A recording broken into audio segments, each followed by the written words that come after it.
The press review now, and we take a look at what the newspapers are saying this morning.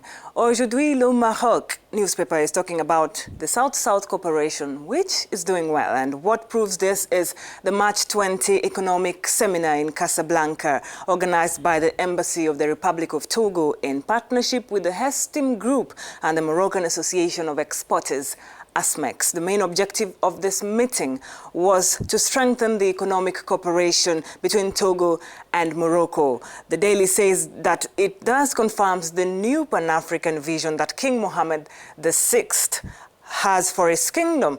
Organized under the theme Doing Business with Togo, this seminar was not only intended to be a window for opportunity for Moroccan investment in Togo, but also an opening on the strengths of the Togolese free zone, request for proposals in the Togolese public sector. Aujourd'hui Le Maroc concludes by saying the presence of ASMEX as co-organizers of the event was strategic because ASMEX function is to represent and promote the importance of Moroccan exporters.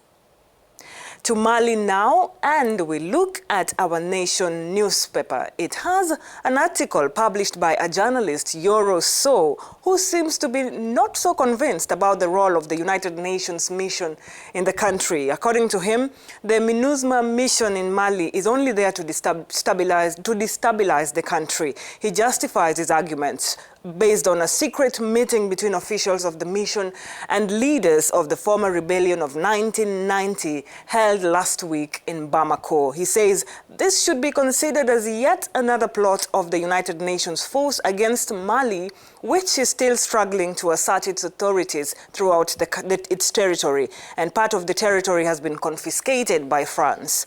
While renewing a dialogue with the former leaders of the rebellion only means that the UN mission wants to get them back on track and reactivate their movement. Everybody knows that the agenda of the international community today in our country is to psychologically prepare the population in the north for the country for independence. For the population to adhere to their presence and accept them, they have carried out operations to woo them with an impressive media hype. Subsidiaries of the United Nations have invested in humanitarian and social works, constructing latrines, renovating classrooms, health centers, donating learning equipment, food, sanitary facilities, etc. He concludes by saying it is time Malians come together in the face of these maneuvers of negative forces of the so-called international community before it's too late.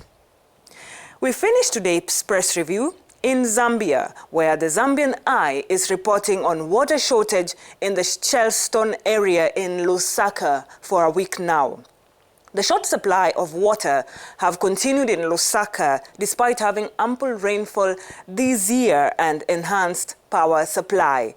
The residents are complaining that life has become a bitter pill to swallow as they have to abstain from eating so that they do not visit the toilet frequently and mess them up because of water scarcity. The short supply of water have continued in Lusaka Meanwhile, Lusaka Water and Sewerage Company Public Relations Officer Nsamba Muzungu said the reason for the water outage was an emergency shutdown from Kafue treatment plant, but the residents have advised the water company to engage them when the utility company is experiencing challenges rather than leaving them in the dark, which may cause panic among their customers. That's it from me.